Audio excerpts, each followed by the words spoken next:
is all about get rich quick. You know, how I made $1 million in my weekends in real estate, no risk, no cash, no experience.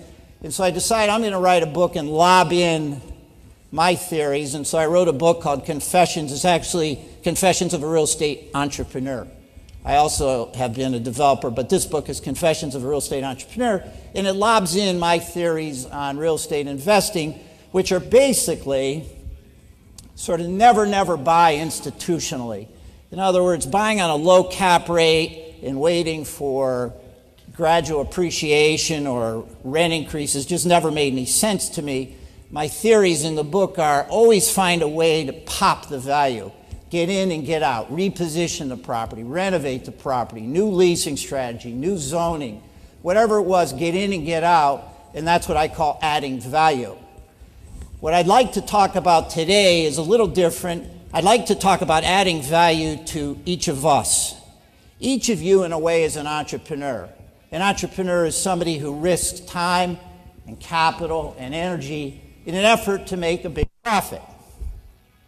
And whether you work for a bank, whether you're a developer, whether you're a broker, an architect, whatever, every decision you make, the decisions you make relative to how you spend your time and your capital, profit you're going to make. Did my mic go? Okay. Affects how you're going to come out at the other end of the tunnel. So I propose that each of you is really an entrepreneur, and you ought to think of yourself as kind of you Inc. You know, what can you do to add value to you Inc.?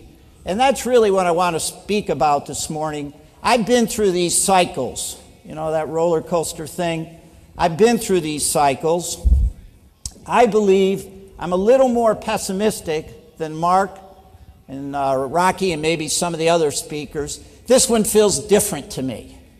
It feels heavier. It feels like a gridlock that we're not going to wrest our way out of very quickly. We know the credit and capital markets are all stuck. We know consumer confidence is at a 30 or 40-year low. Stock market's in a plunge. Housing prices are in a plunge.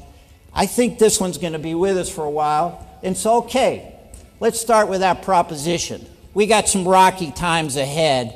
We got some difficult sledding ahead. What can you Inc. do to take advantage, at least survive, and maybe prosper? Now, this much I know, and I learned through my roller coaster life: chaos equal opportunity. Chaos equal opportunity.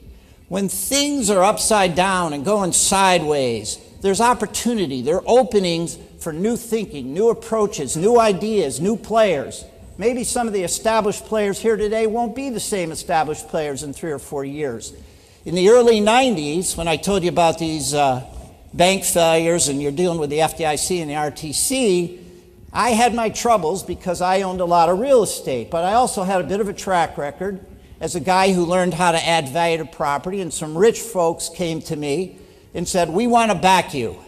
We want you to go and buy everything you can from the government, which is selling property pennies on the dollar. And we want you to acquire, reposition, do what you do, and we'll hold for another 3-4 years, and we think things will recover. And that's really, at least in my area of the country, what put me on the map. I took these rich people's money, and I went out and bought everything I could. At the time, buying office buildings for about $75 a foot, which we sold about 3 or 4 years later for $200.